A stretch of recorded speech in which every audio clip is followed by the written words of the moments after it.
Welcome back to Timeout with J and G. I am Jay over here. That's G over there. Yo, what's going on, everyone? Welcome back. How was your weekend away? It was all right. Got away from internet, everything. Took a weekend upstate, so that's always fun. Yeah, man, we missed you. I had an episode by myself. Ironically, that's the best video on the channel. Yeah, I think I just looked. It's like 180 some views now. So I guess they just like me, man. Sorry about it. Yeah. Well, this is my last episode. I'll catch everyone some other time. But no, I'm glad you guys enjoyed that. I just kind of got on here and rambled for like a half an hour before I had to leave. So with the Vic 5x5. So I really appreciate you guys watching that video. Hoping you guys can keep checking out our stuff. I think we've gotten some pretty decent. We're getting some consistent views on our videos, and it's been nice. So I think we're going to start off here today by getting it. It is Wednesday, so we're going to do our broken glass moment of the week. And do you have yours, Levi? Or you want me to just go with mine? Go with yours because I'm gonna do mine later on after we get through some of the main points. So my broken glass moment of the week kind of ties into one of the small stories we want to talk about. It's basically the Trae Young injury. Per Shams here, he had a little bit of an update. What was this? A day or two ago that there's a torn ligament in Trae Young's pinky finger, and he's going to undergo surgery. It's going to be at least 4 weeks. It could be even more. So basically, they're going to reevaluate his injury in 4 weeks, and it could be longer.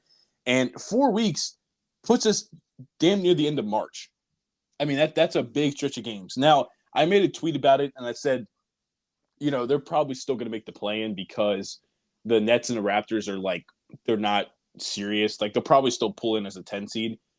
But it sucks. I mean, it sucks, and we're going to see I think this is going to be really big in determining the direction of the Atlanta Hawks. I think we're going to see, obviously, DeJounte Murray become the lead guard, and it's either going to go the way of you're going to get his value up to trade him this offseason that you couldn't do at the deadline, or you're going to see what you got. Maybe that's when Trae Young this offseason is on the move, and you kind of retool the roster around DeJounte Murray. So, I mean, let me ask you this. What do you think is the smarter thing to do? For them to up the trade value of DeJounte Murray and trade him, or use this as a way to build around DeJounte and trade Trae Young? Me personally, I think that they should build up DeJounte. Build up his trade value? No, I feel like just build up the chemistry with the team going into the offseason and then trade Trae Young because my opinion on this, I feel like DeJounte Murray can bring more to this team than Trae Young. Because when we've seen Trae Young, we've talked about this before. When Trae Young does not have the ball, he kind of just stands there. Yeah. He doesn't move. He doesn't really do anything. He doesn't try and be a threat out there to move the defense around. He kind of just stands there. DeJounte Murray, from what I can believe, he moves around. He doesn't really stand still a whole lot. He tries to keep moving. Yeah, kind of. Yeah. And he's more of a rebounding threat as a guard than Trae is. That's true. That's fair. And the reason I say that is because obviously you're gonna have your big men. You're gonna have Clint Capella. You're gonna have I can never say his name. Onyeka Okongwu. There you go. Well, I truly believe if Trae Young gets traded, Clint Capella's out the door too. Yeah. But he gives you that other quote unquote rebounder because people forget his last year on the Spurs before he got traded. I believe he averaged around 28 and 8, around that. So he is a competent rebounder, and it gives you that aspect to where it's people let's just say Bogey shoot the three from the left wing, right? Yeah. People are the defense is gonna look and be like, okay, well we got to box out, Clint or Big O, and we got to box out him, and the next thing you know, DeJounte Murray just slides in there, he grabs an offensive rebound, and then boom, you just stole possession. I think you might want to call him Double O because I think the Big O is Oscar Robertson. Yeah, I tried to come up with something on the fly because I can't pronounce his name and I don't want to butcher it. Yeah. So Double O. There you go. Like I said, I think the Big O's Oscar, and I don't know if. Yeah, I was kind of just trying to think of something real quick, but Double O. I don't know. He's a sneaky. I shouldn't say sneaky athletic because he's athletic. Yeah, he is. He's more athletic than Trae, which opens up the driving more. You know what I mean? Okay. the driving kick and everything. I just think that for where the Hawks are right now, I feel like getting Trae Young, because I feel you could get more for Trae Young than you can DeJounte. Oh yeah, yeah. Trae Young's more Yeah. valuable in the trading asset wise. And I was watching numbers on the board, and they were talking about this, and something that came up was Trae Young to the Spurs. Man, somebody made a YouTube video about that like 2 months ago. I wonder who that was. But Trae Young to the Spurs for picks and for the contracts to match up if they need to, that Keldon Johnson contract. I think it was Keldon Johnson and 3 first-round picks. Yeah, and presumably it also depends on where the Spurs pick falls. But then again, this draft doesn't have the big name star for that number 1. No, this is more of a I don't say role player because I think some of these guys could end up being pretty good, but we could be wrong, but it doesn't seem like a draft where you're finding your bona fide superstar in. Yeah, and I feel like for where the Spurs are right now, and they have not gotten someone like Wemby since Tim Duncan. Yeah. So if they could get Trae Young, that opens up another facet to the offense, right? Oh, so now, completely, yes. So now you got Trae Young, Devin Vassell, and Wemby. And Jeremy Sohan, he's only in his second year. I think you saw something there. Yeah, and then you pretty much just got to build around those four, with a competent backup point guard, shooters, and defense. I think you can develop Trae Jones into being your backup point guard behind Trae Young. Yeah, that's what I mean. You extend Trae Jones as your backup point guard, then all you really need off the bench is another big man, and then defense and shooting. You know, when I did the Vic podcast on Saturday, I was going through some potential free agents that I could see going to the Spurs, and Tyus Jones is a free agent. Yeah, that would be. I mean, obviously, I don't know if you get him and Trae Young, but because then you'd probably end up just pushing Trae Jones out the way, which I don't think they want to do. But Tyus Jones was a fantastic point guard for the Grizzlies all those years. And I don't know if you remember when John Morant was out a couple of seasons ago, they went like 20-some and 3. You know, when Tyus Jones was running the show and John Morant was out, like he's on a really bad Washington Wizards team now, so you don't really see it as much. But I think Tyus Jones, if they don't get Trae Young, I think Tyus Jones could be a very good like a placeholder, like for a couple seasons until you really find that guy. You know what I mean? Yeah. I don't know. I just feel like it, and it makes sense for both teams. Mm-hmm. Because the Hawks, I don't think they want to run another year of DeJounte and Trae Young. Yeah, probably not. Yeah, I don't think they do. If they do, they're kind of falling in with the Bulls. What are you doing? Because obviously I think it's they're in a better working. spot, but yeah, I get what you mean. Hold on.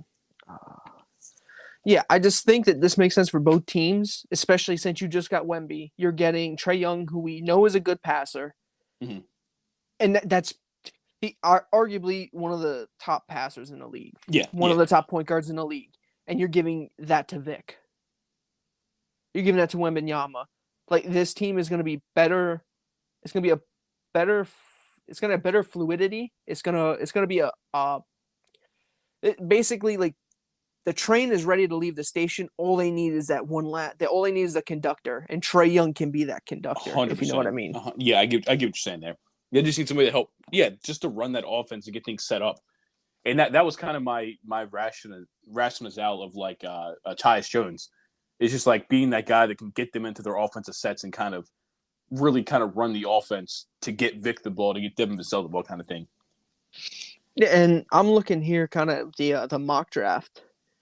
Right now the mock draft has the Spurs at 3. If that does hold true and they come at 3, there's also a scenario to where they trade it to the Hawks. The Hawks have a chance to take like I think it's Nikola Topic if they get top 3. Nikola Topic? Yeah. Yeah, I mean that would be really good for them. Or I've been hearing the name Rob Dillingham. I don't know if he's going to go top 3, but I've just heard he's a really good top 10 guard. Yeah. The other thing that they could get that 3 pick and then just trade back and get more They draft could. capital. That is definitely true. That's something they could do. Because I'm pretty sure the Hawks still own their pick this year, which I think is like 10th or some shit like Do that. they, or was that part of the DeJounte Murray trade? I They might owe it to the Spurs for DeJounte Murray. I'm not 100% sure. I'm pretty sure. While you do that, while you look that up, I'll get to the next thing. Is that it's been a couple of days ago now, but Steve Kerr has agreed on a 2-year, $35 million extension with the Warriors, making him the highest paid coach in history. I mean, shout out Steve Kerr, got the bag. It seems like the highest paid coaches are never really the best coaches. I don't think he's one of the best in history. If I'm being really honest with you, but he's a good coach for the team, and they seem to really like him. So shout out to Steve Kerr. If you did you find it? I'm pretty sure it's to the Spurs. I'll double check here while we do this. They do. I think that they have the way that this is confusing. The one website I went to. So what I'm looking at here is in 2024, they have Sacramento's first round pick, probably from the Bogey trade, Bogdan Bogdanovic, probably from that trade, I would assume. Okay. And then they have their own pick is lottery protected, and then they have a second round pick, looks like protected for Miami. So in theory, if they do trade with the Spurs, they could have 3 first round picks, at least 2. Because if that Hawks pick is lottery protected, they're gonna keep it. I guess I don't know who is protected by. Well, yeah, it's their own. So yeah, I guess they would keep it. Yeah, I don't know. It's kind of, but so sometimes when it gets to the draft picks, it gets swapped around like 3 times, and there's like 3 protections on it, and you don't really know even who's gonna get it until the draft happens. So the Spurs get their 2025 pick, the first round pick, and then the Spurs hold the right to swap in 2026 for their first round pick, and then the Spurs have their 2027 first round pick. Okay. So I mean, yeah, if they wanted to do it, the Spurs definitely have the picks to do it. It's just a matter if they want to pull the trigger and go for it. Yep. So any comments about Steve Kerr's contract extension? I mean, Steve Kerr is is a really good coach, and I'm going to say this now. Players benefit from coaches just as coaches benefit from players. Oh, yeah. He benefited from having Curry, Clay, and Draymond Green. Yeah. And then KD for 2 or 3 years. Yeah. He benefited from it, which definitely helped his resume as one of the best coaches of all time. Sure. Yeah, sure. But, I'll give him that. I mean, and also just to keep the team together. Well, kind of. I mean, Draymond Green does a really good job of. Never mind. To keep like Kerr and Curry together. Yeah. I got you. Because they've built a chemistry these years, and I don't see them just bringing in someone new at this point unless they're going to just clean house, which they won't. They're going to be competitive for the next 3 years. Maybe. Okay, so the last thing I want to talk about is I don't know if you remember back on February 12th. I believe it was February 12th. There was a game where the Knicks were playing the Rockets, and at the end of the game, Jalen Brunson kind of launched to contest a shot that I think it was Aaron Holiday was shooting, and they called a foul, and the Rockets ended up winning on free throws. So then I think the NBA came out and said that it wasn't a foul, so the Knicks filed a protest. I guess they kind of have that just last portion of the game replayed so they can get a win. The NBA came out and they denied the game protest. And I actually have the statement here by the NBA, so I'm just going to read that for us. On February 28th, 2024, the NBA Today denied the New York Knicks' protest of their 105-103 loss to the Houston Rockets on February 12th, 2024. The Knicks protested the result of the game on the grounds that a shooting foul was called incorrectly on the Knicks' Jalen Brunson for making contact with the Rockets' Aaron Holiday during a last-second shot attempt. Under the standard for NBA game protest, New York, the Knicks were required to demonstrate that there was a misapplication of the official playing rules as opposed to an error in judgment by game officials. Because the foul call at issue reflected an error in judgment, New York did not demonstrate a misapplication of the playing rules, and the extraordinary remedy of upholding a game protest was not warranted. So basically, what they're saying is that the refs screwed up, so they're not replaying it. Now, if basically they're saying like if they would have called the wrong type of foul, basically saying then they could redo it, but because it was just a missed call, does that make sense? Like, Yeah. so they called a shooting foul, and he shot the free throws. But if they would have called like a loose ball foul and it ended that way, then the NBA would have been like, yeah, like something was wrong. You know what I mean? So I think that's basically what they're saying. And not very many of these have ever held up in NBA history with these protests. So I'm not shocked that it got denied. And I mean, in theory, how would you schedule that to play like an overtime period? Basically, and then that's it. Yeah, That's a lot. That's a lot of time, money, gas, the whole 9 yards. That's a lot wasted to redo an overtime. Granted, at the end of it, it could cost him in seating, but I think they'll be all right. In the NBA perspective, from an NBA business perspective, it's not smart to do that. No, so it just wastes a whole lot of time. It is. So that's pretty much what I had. Now, this is Levi came up with most of the topics for this video, so I'm going to kind of let him take the lead on this. So go ahead and do what you got to do here.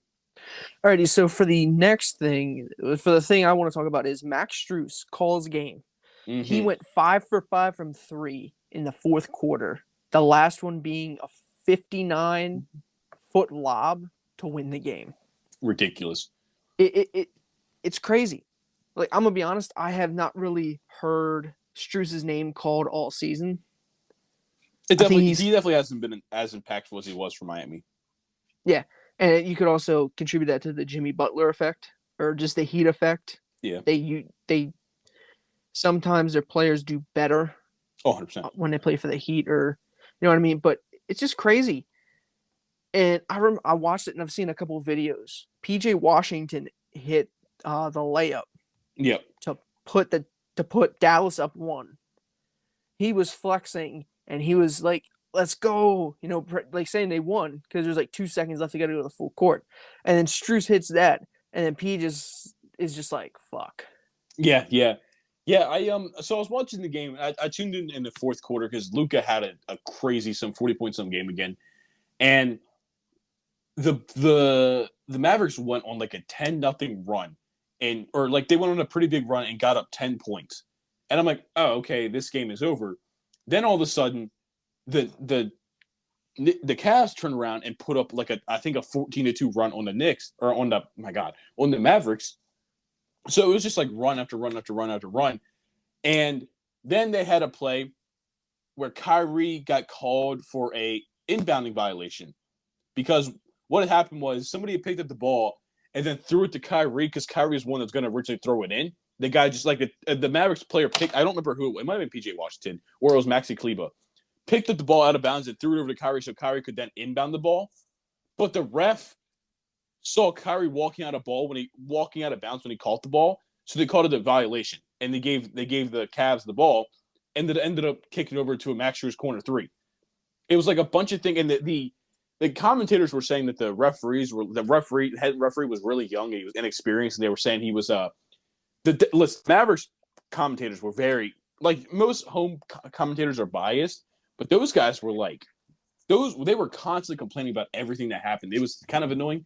But then they get down, they keep going back and forth, back and forth, back and forth. They throw the ball in. It almost gets picked off. Luka picks up the ball, goes in, drives in, dumps it down to PJ Washington, hit a very, very contested layup. And I'm like, oh yeah, like I thought the game was over. They inbound the ball, throw it back to Max Strus, and I'm like, they're gonna give Max Strus the game. Like that's the guy they want to rely on it. Because Donovan Mitchell was going nuclear. Donovan Mitchell banked the 3-pointer in like 2 possessions prior. Like he was hitting on everything. And they throw the ball Max Strus. He just chucked it up there, and oh my God. The Mavericks announcers the color commentator, he hit the shot, and he just sits there. He goes, no, no, no, no. And I was like, oh my God. It was insane. It was crazy. Yeah, when I seen that, it was something else. You usually don't see something like this Mm-mm. every day. It's usually once a month or even once the season you see something like this. Especially when Max Strus goes 5 for 5 in the fourth. Max Strus and Donovan Mitchell were just going crazy. They were just hitting three after three after three. It was nuts. Yeah, they combined for 14 3-pointers made on 21 attempts. Like, I saw Donovan Mitchell pull a contested three. He fucking banked it in. I'm like, oh my God. It was just like everything was going miss. in. Yeah. They couldn't miss. On to the next thing. CP3 returned from. Yes, he did. What was it? Hand injury? Yes. Hand injury. In his first game back, he gave the Warriors, for the second time in the Curry era, I believe, a plus-minus when Curry was not on the court. The first time, I think, was with Sean Livingston as the backup point guard. But I think that one was maybe like a +1 or +2. This one was actually a significant plus-minus. And I feel like getting CP3 back to help run that second unit or just to be there for the experience-wise, I feel like that's really going to help him in the for this back half of the season.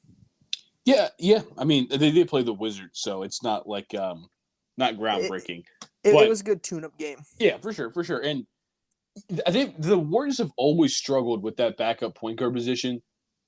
Like I said, obviously Sean Livingston, who was good for them. I think Chris Paul is the best backup point guard they've had in the Curry era. And of course, you're getting like a 38, 39-year-old Chris Paul. You're not getting, like your prime Chris Paul, but he's still a very good game managing point guard. And getting Chris Paul back is really going to help them have a serious run here in the Western Conference playoffs.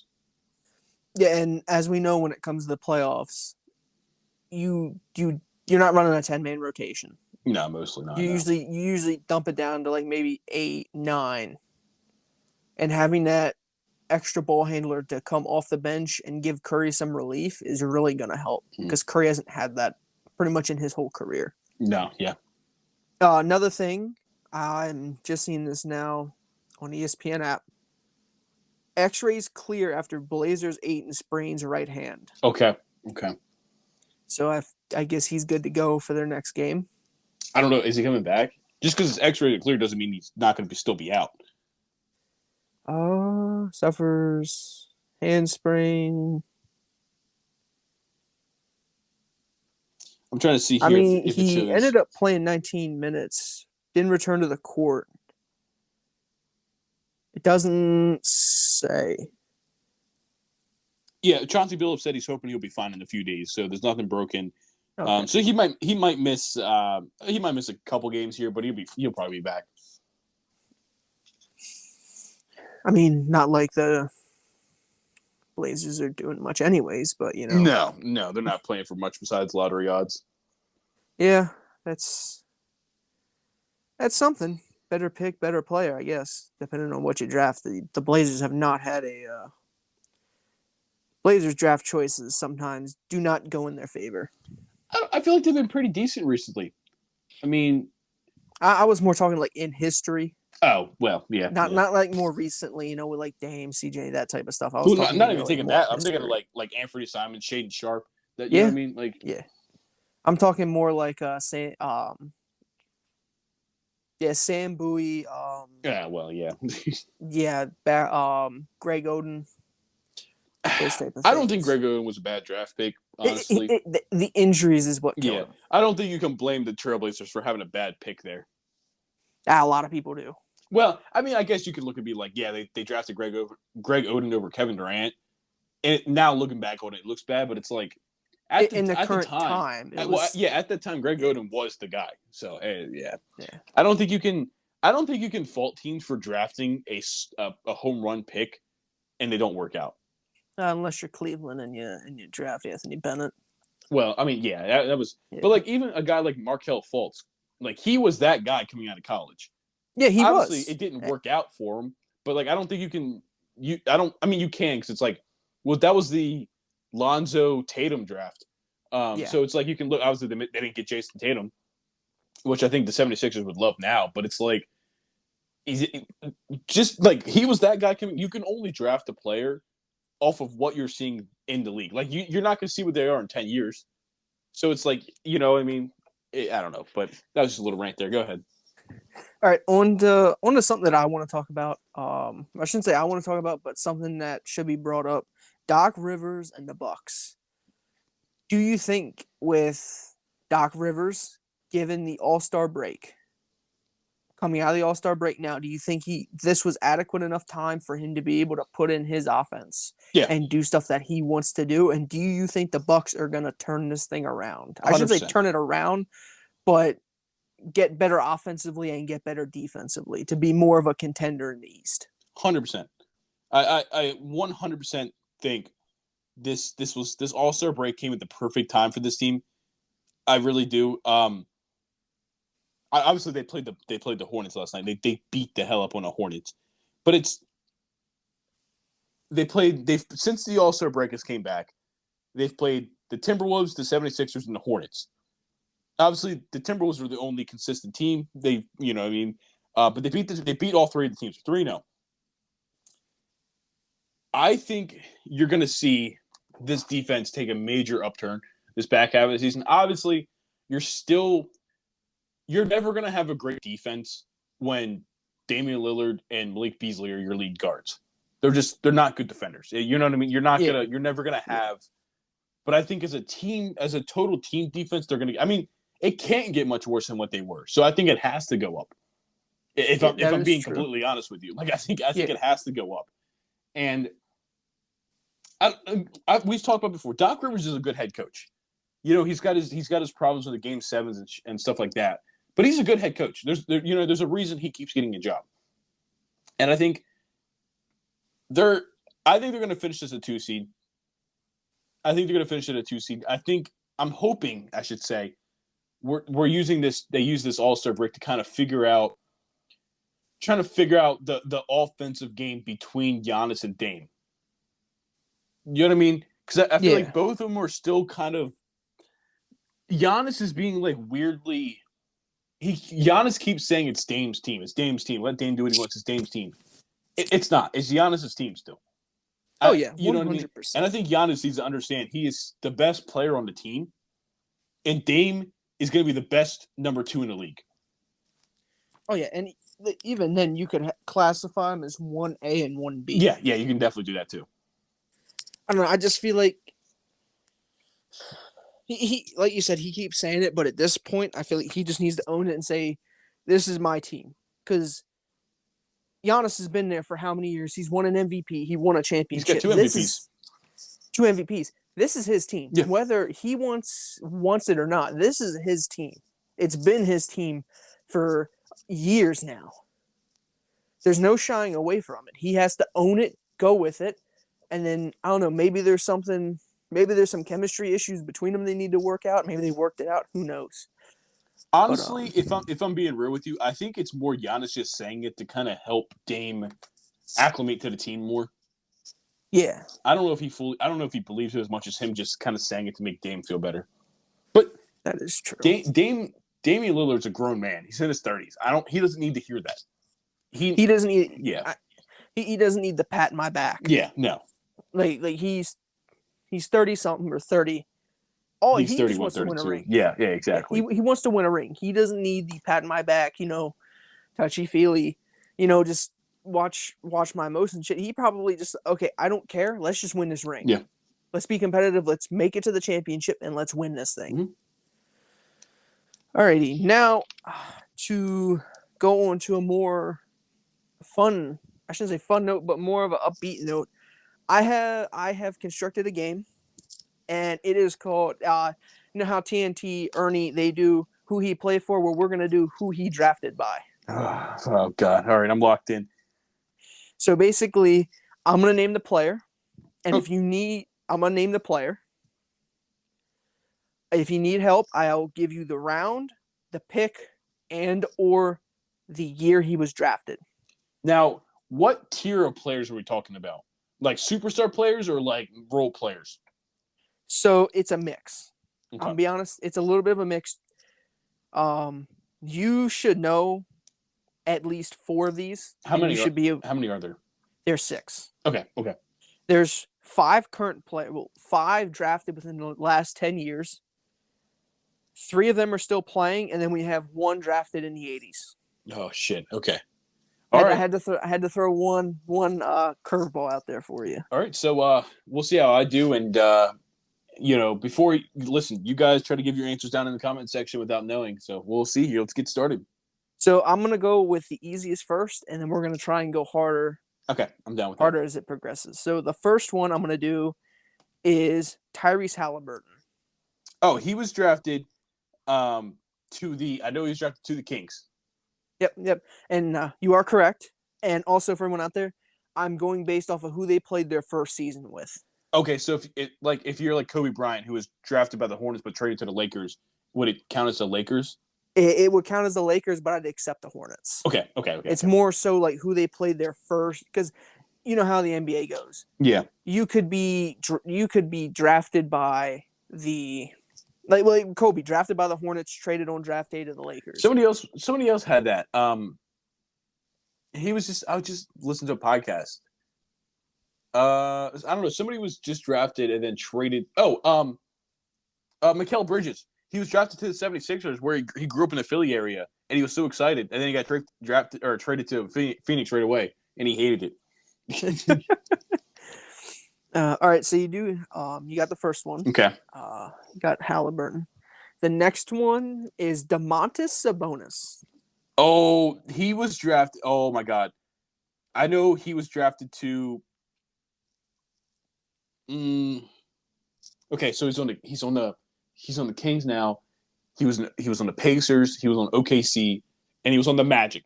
He was drafted by the Magic. Him and Victor Oladipo. I'm pretty sure.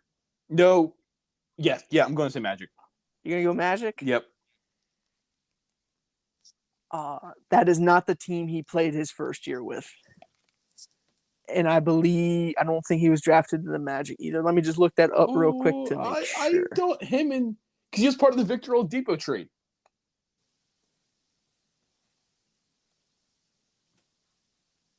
But I guess it would be OKC. I could have swore he was drafted. I could have swore he was one of those players that got traded on draft night. He was drafted by the Orlando Magic. I will accept that. He was drafted by Orlando, but played his first year with OKC. I remember him being on stage. No. He was not on stage. I remember him being part of that trade with the Victor Oladipo package, going to the Thunder. Yeah, he got drafted by the Magic at 11, and he was traded to OKC on draft day. Man, don't play with me like that.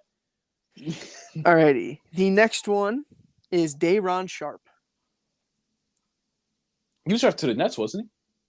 Yes, he was drafted to the Nets. Yeah, that's where he still is. Okay. Hey, don't, man. That's Day'Ron's my guy in 2K. That's a Day'Ron Sharpe and Naz Reid are the 2 backup centers that are easy to get in 2K. Alrighty, on to the next one. Jabari Parker. The Bucks, right? No, wait, hold on. Jabari Parker. I know he played on the Bucks. Fuck. Do I want to just say? Do you want the year? Yeah. What year? 2014. 2014 was the Andrew Wiggins draft, right? Yes, I'm pretty sure 2014 was Andrew Wiggins who got traded Cleveland and then to Minnesota. 2014 was the Andrew Wiggins draft. Yeah, I'm just going to go with Bucks. That was my initial answer. I'm just going to go with my gut on that one. I'm probably wrong, though. He was drafted by Milwaukee and played for Milwaukee. Oh, man. I remember him playing for Milwaukee, but I couldn't remember if he was a draft night traded either. Yeah, no, he played there for, I think, 2 or 3. I think he played his rookie year out, and then that was it. Alrighty, on to the next one. Mario Hezonja. That's either the Knicks or the Magic. I'm confident in that. Do you want the year? No, that's not going to help me with Mario Hezonja. Because I know Jabari Parker was a top pick. Oh, Mario Hezonja was a pretty high pick, wasn't he? Do you want where he was drafted? Yeah. He was fifth, He was wasn't he? drafted number 5 Yeah, that's what I thought. overall. Fifth. Okay. Do you want the year? I'm gonna say Magic. Orlando Magic. You Orlando you Magic. got it right. Orlando Magic. Ooh, ooh, You ooh, got it ooh. right. Oh He my! was drafted number 5th in 2015 to the Orlando Magic. Because 2015 was Cat. It was Cat D'Angelo Jaleel. It was that draft. Yep. Who won 4 in that draft? Kristaps. You're right. He did. Tingus Because I remember Pingus. it was a bunch of foreign players. Yeah. Okay. Yeah. Yeah, because Tingus Pingus, Mario Hezonja, and Emmanuel Mudiay went all in the top 7. Mario Hezonja trash talked LeBron, and I'll never forget him for that.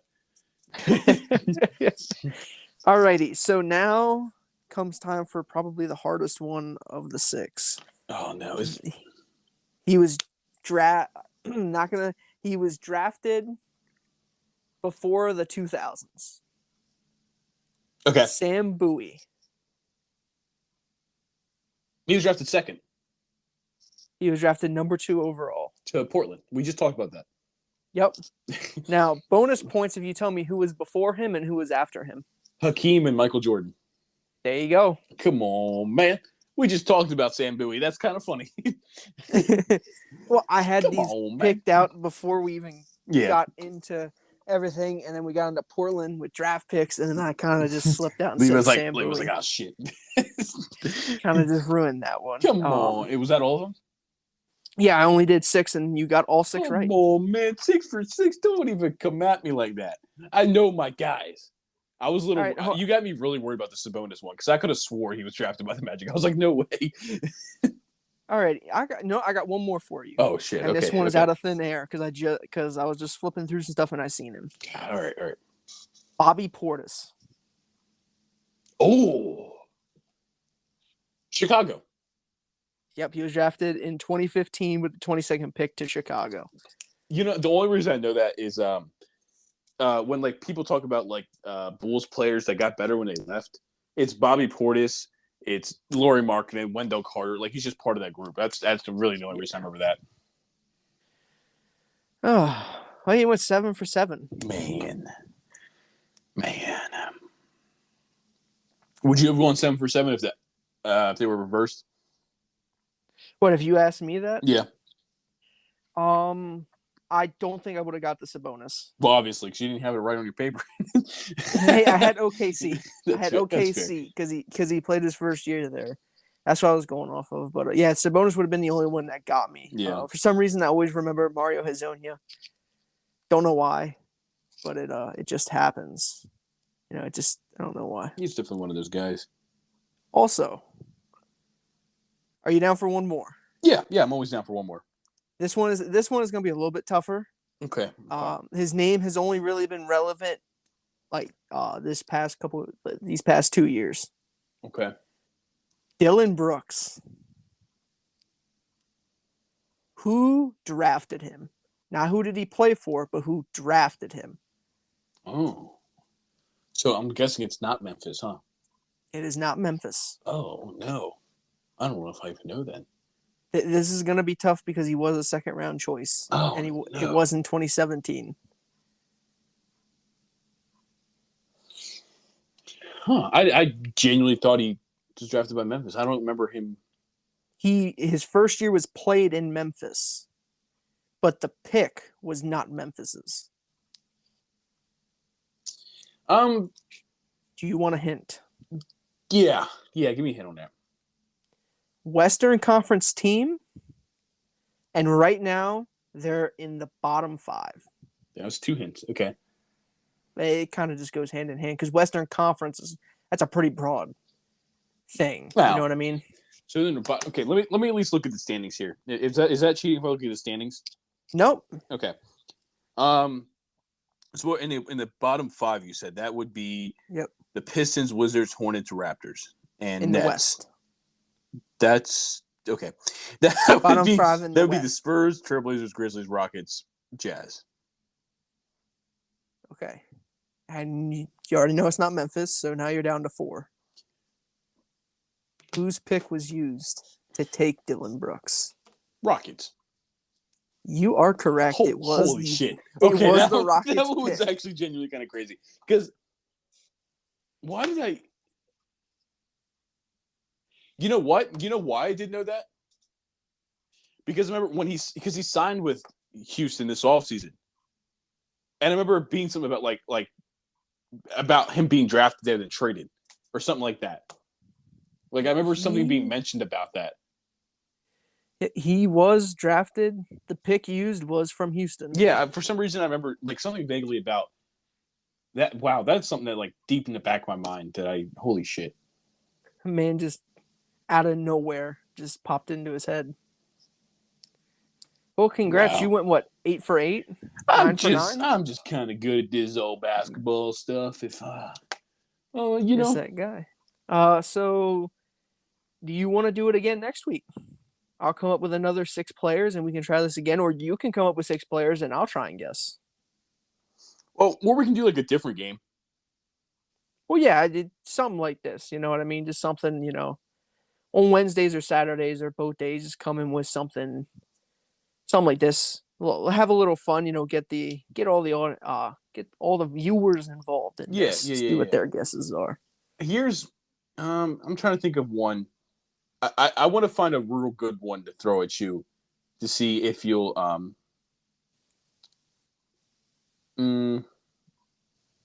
mm, I'm trying to think here. Hold on. I want to find a good one to throw at you to see if you know who drafted him. Okay. Okay. Are you going based off of the pick that was used or where he played his first year? Just whoever drafted. So if he was drafted and traded, give me who drafted him and then traded him. Okay. But I I'll can't really try. find any here that are um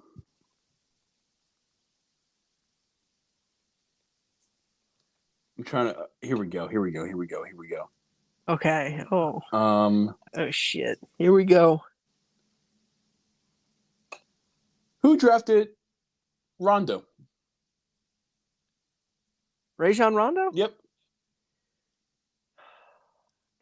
I I mm, I know he played for the Celtics. The pick went to the Celtics after the trade. Mm-hmm. He was traded to the Celtics, but who he was traded to the Celtics on draft night, but who Yeah. selected him in that draft? For some reason I want to say the Mavs. Is that your Are they hold on. Was the team Eastern or Western? West? West team. I'm going with the Mavs. Is that your final answer? Yes. That would be incorrect. I'm sorry, sir. It is the Phoenix Suns. The Sun. Okay. I need to get in tune with former Celtics players. Hey, the Wow. Suns had the 21st overall pick in 2006 draft. Selected Kentucky point guard Rajon Rondo, then promptly traded Rondo to Boston for cash and a 2007 first round pick. Then they traded 2007 first round pick to Portland for cash. So essentially, the Suns traded Rondo just to get some money.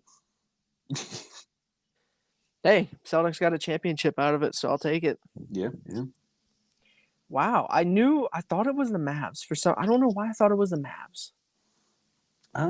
There might have been another. I think Jay Crowder might have been traded draft day. Oh, wait, whoa! Here's one more I got for you. This is a pretty famous guy too. Okay. Who drafted LaMarcus Aldridge? LaMarcus Aldridge. I'm gonna go Portland because it was him, Brandon Roy, and Greg Oden, and they only played like 50 something games through like 3 seasons. I'm gonna go Portland. He was traded to Portland on draft night. Oh, he was traded to Portland. What pick was it? I know was it. He was 2, and Portland had 4, and they traded players. They traded players, so Portland was 4, and they traded to 2. What year was that? The team took Aldridge at 2. The Trailblazers took Tyrese Thomas at 4. Then the second overall, the team that drafted LaMarcus Aldridge traded him for Portland for the guy they drafted at 4. So you pretty much just swapped players. Yes, in 2006. Tyrus Thomas. Oh. So 2006, bottom of the league in 06. Who was bottom of the league in 06? Was Eastern or Western? Eastern Conference team. Eastern Conference, bottom of the barrel in 06. This is probably before both of us were watching basketball, so yeah, this is just a shot in the dark. Okay, I'll give you here as a hint. Okay. They're a pretty storied franchise in the East.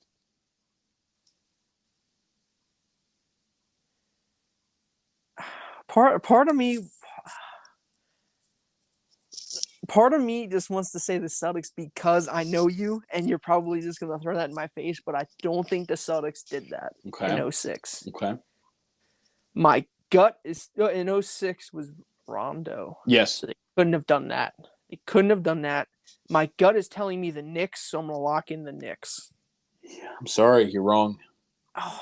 It is just Chicago Bulls. Are you serious?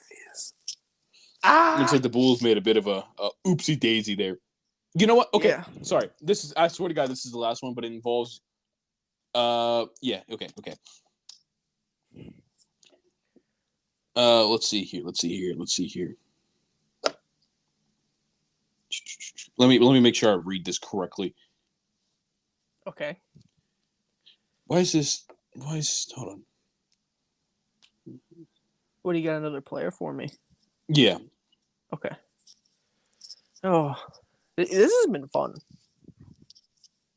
This has really been fun, especially on my episode back. This is fun. Who drafted Scottie Pippen?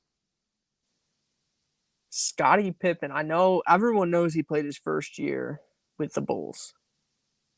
Yes.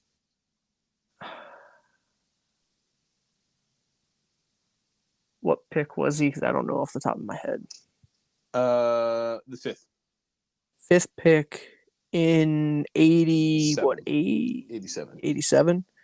87. Top pick. Bulls were still not that good.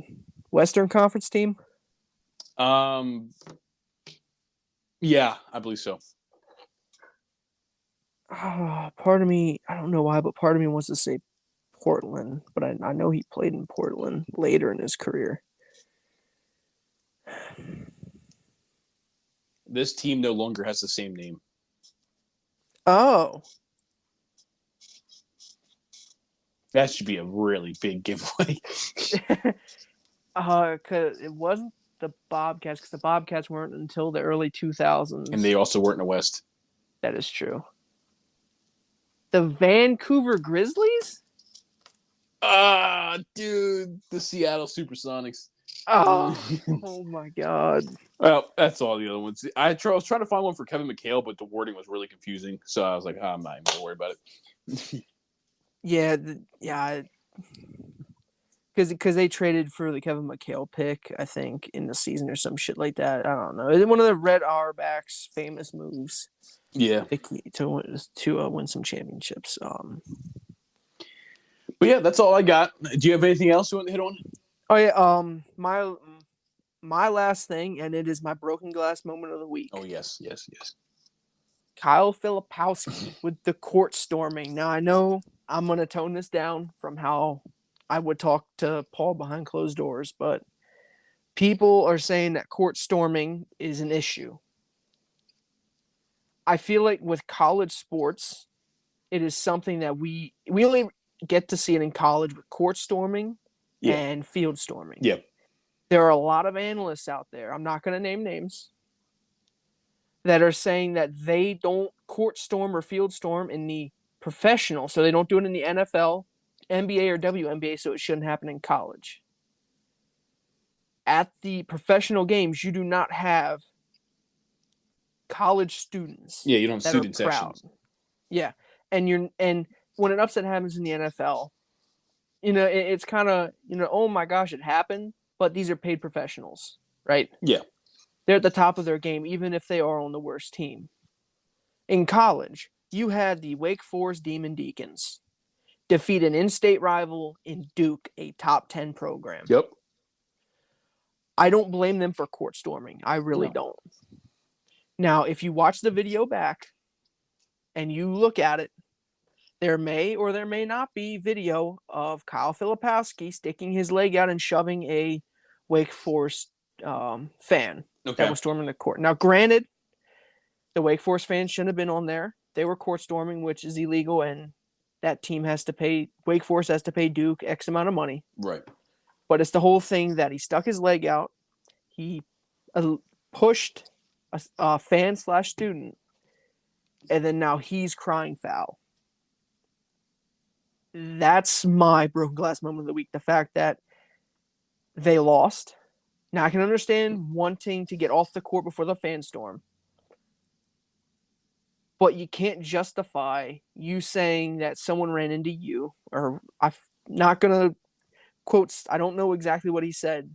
But when the fan is directly in front of you and then you proceed to stick your leg out and try and push him and then you want to complain about your ankle, that's on you. That's all I got to say about this, and I'm trying to keep it toned down from how I would talk behind closed doors. Yeah. I think the really only thing that I would worry about or like change in court storming is letting the away team players get off the court first. Yeah. Let those Duke players get out the way, and then we'll storm the court. Don't, like, you know what I mean? Don't even. Yeah, I just think that's probably just like, if you know what's gonna happen, if you're the coach, just be like, all right, guys, let's go, let's get off of here, and then they'll storm the court, and it is what it is. I think that's just the best way they could do it. And I know some people out there are gonna be like, oh well, if it happened to your team, if something happened like that to your team, you'd be up in arms. I can kind of understand that. Yeah. But I'm a fan of Tennessee. Tennessee beat Alabama 2 years ago in football for the first time in like 14 years. Mm-hmm.